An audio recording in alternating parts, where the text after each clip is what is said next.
fascinating point yesterday that raises a much deeper question. Can Draymond still be Draymond without being Draymond? Meaning, can he still be as impactful as a basketball player without all the antics, the clashing with the refs, the cheap shots, the dirty plays? Steve Kerr said, and I quote, "What makes Draymond great is his bravado, his emotions. I don't expect Draymond to all of a sudden behave like Steph Curry or Tim Duncan. I want him to behave like himself. But there needs to be some humility in the wake of everything that's happened that goes along with that bravado. We still need that bravado. We still need that emotion. We need the humility that comes when you know you're wrong, when you've made serious mistakes, when you put your team at peril. That balance is the key to all of this, and Draymond knows that." Okay, so with me now are Richard Sherman and Michael Irvin, who played with extreme emotion. So let me get their sort of psychoanalysis, if you will, of all this. Michael, can Draymond still be as valuable, still be Draymond, if he's now constantly aware of trying to tone it down and dial it back? It is very, very interesting. And you guys know I've said here many times that sometimes when you take certain things away from a player, you lose that player altogether. Yes. You know, when you don't allow him to be who he is, you can lose him. I've used guys like Shockey and things like that as examples. Now, I found this to be interesting here with this. What Steve Kerr is saying is not just, we need you to come back and be a certain way. We need you to understand what was going on prior to, you know, and to understand how that affected us before, and to make sure that you come back with that understanding and to make things right. That's one thing, because I thought at the beginning of it all, when Draymond came out, he said, the first thing he let us know was that the commissioner had to talk him out of retiring. I thought that was interesting, because that's still defying the situation. It's still defiance. That's showing defiance. I'm not going to change. I'll just retire. I quit. I'm done. You know, and he said the commission had to talk him out of it. He said they cried. They cried. And I hope the crying moment was the moment that he realized, okay, I gotta do better. Yes, he can do this. He can still play at a high and intense level, Let's be real here. You just can't grab somebody around the neck and choke in when it's a fight. I brought something up earlier when we were talking about the fouls, when that Quickly foul happened last night. Remember when he came across and hit Cam Reddish? I said to you guys, if that's Draymond Green right now, what are we saying? You see what I'm saying? Sure. Even if he didn't intentionally do it, now we're saying, oh, man. So what Steve Kerr's also saying is, Draymond, you have to make sure you're remorseful. If that happens, you got to be reaching down to help pick him up, I ain't mean to do that, to show people I didn't mean to do that. I'm trying to play the game the right way. That's not who I am. So, yeah, he's going to have to go farther. This is the thing that catches me, though. Draymond has gotten very famous here lately. In his podcast and all of that stuff, because everybody wants to go and hear what he has to say after he's performed all these antics. Now, is Draymond still going to have that following? And does he get to a place where he said, man, I got to do something crazy to get the attention back on me, like I've grown accustomed to it, and then go and create some situation? They call that Munchausen. Go and create some situations so we can put more attention on him. That's going to be worth watching. But I think he absolutely can do this right here, where he can play as hard as he can without trying to do that crazy stuff. Yeah, I think he can still be the same caliber player. I think, you know, these antics and all the nonsense have kind of taken away from the way we see Draymond, but what he's been on the basketball court has been a really high IQ basketball player, a guy who hustles, plays great defense, always in the right position, sets his teammates up for a tremendous amount of success, does a great job sacrificing, whether it's screens, helping on defense. There's leadership aspects of that.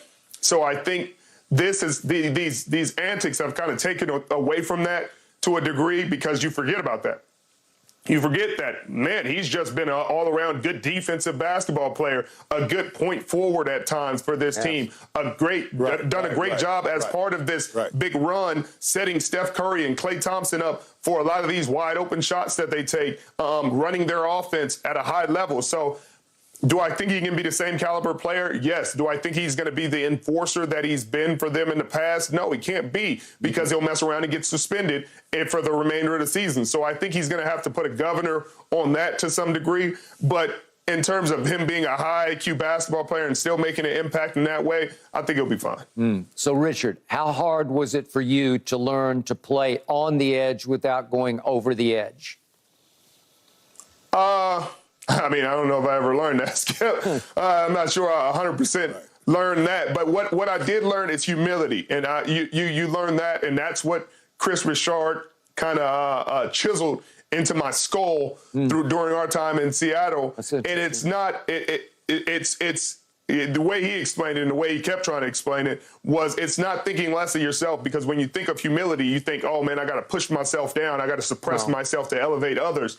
But his point was it's not thinking less of yourself. It's thinking of yourself less. So you think of your teammates more. You think of the situation more. You think of the team more before you think, hey, I need to do this to elevate myself. Instead, you say, do I make this decision? How does it affect everybody else? Not just how it affects me. And that really kind of got through to me, and that changed the way I looked at a lot of things and changed the way how I responded to a lot of things. And that's what Steve Kerr is saying about Draymond.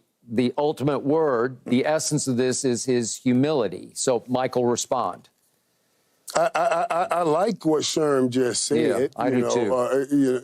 I think that's interesting, and very interesting. And Sherm and I are going to talk about that some more later, because really, the thing is, though, here, when Draymond, you got to understand, guys, that plays emotionally like this, and that's why I always love Jimmy. Jimmy would say, do what you need to do to get ready to play. Yeah. You know, you talked about him being the enforcer. Draymond, I never took him as a Charles Oakley type enforcer. No, he's not. You see what I'm saying? Like the kind of dude, you don't even want to get in or scrape with him. Let's just play ball. Let's just play ball. You know, I don't take Draymond as that kind of enforcer. I take him more like a Dennis Rodman enforcer. Dude that's going to enforce. He's going to work hard on the board. He's going to do everything. He's going to play hard all the time and give you some opportunities. And the flaring and the hitting, those are antics that I want him to remove. I never saw him, even though he punched Jordan, I never saw him as, man, that's an enforcer dude. Even if he picked up that role, you know what I mean? They do need to find somebody else to have that role. He just needs to be the hustle guy, the guy that does all the dirty work, but not doing dirty things while he's doing the dirty work. Yeah. He had to take on an enforcer role when he's a tough guy, but he's not a natural-born enforcer tough guy. Like, he's not an Oakley type. He's not the type that is going to scare people and back people down, because his basketball IQ was so high that he was always picking on people he knew he could get away with picking on. And yet the antics got worse and worse. Now you can go on the internet and look at these tapes, these parades of all the cheap shots, the dirty plays, the antics plays. And you start to wonder, as I always did about Draymond, he is such a good basketball player. He overcame so much as a second-round pick to become a defensive player of the year. And as Richard pointed out, he is the engine of this team, because the offense, an all-time great offense, goes through him. He's a pick artist. He made Steph much better than Steph even was, with all of his pick plays and setting Steph up for his shots. Well, that's beautiful basketball to me. And I kept thinking, why does Draymond have to resort to this? Well, I think part of him thought he needed to resort to it because they didn't have a physical presence on this team. It was a finesse shooting basketball team. And also, to Michael's point, once he started getting away with some of these antics, and then there's the podcast, then all of a sudden he's saying, I'm making myself famous here. So I need to live up to my role here as the antics guy, the enforcer type, and all of a sudden it's going completely over the edge because he's got to top himself. Can you top this? Can you top this? Until he's doing whirling karate kicks, you know, like in the corner. And I'm saying, you've lost it, man. And that's why he just took his little sabbatical to try to calm back down. And yeah, I do believe there's going to be some of this going on. You don't want to take his emotion away because to your Jeremy Shockey point, Michael, if you take all the Draymond out of Draymond, he won't be nearly as good a player. He needs to play with emotion without going over the edge. Right. He needs to be who he is. But here's interesting things, too, though. Interesting points. Because we're talking about the greatest shooter in the history of the game. We are. And another guy that's not far off. Close. From, even though he's had an up and down year this year, he's starting to play better now and Clay. But this is how Draymond get his name thrown in everything. We talk about Draymond more than we talk about those guys.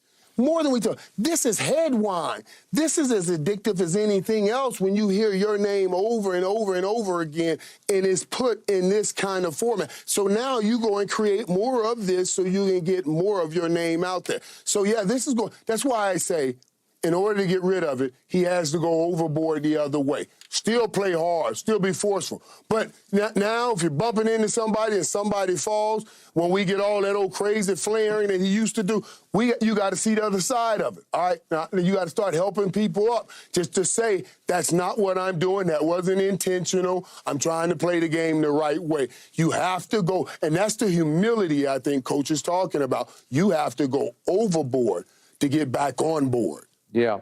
Richard, you get the last word. Yeah. Yeah, I agree. I think he's going to have to go overboard and things like that. I think he's going to have to go overboard and not arguing with referees and picking up those technical fouls, because those technicals are going to be a lot quicker off on the draw because of his reputation, because of the things that he's done. So he's not going to get any leeway when having these conversations. So he's going to have to control his emotions, talk calmly. He's going to have to be a better team.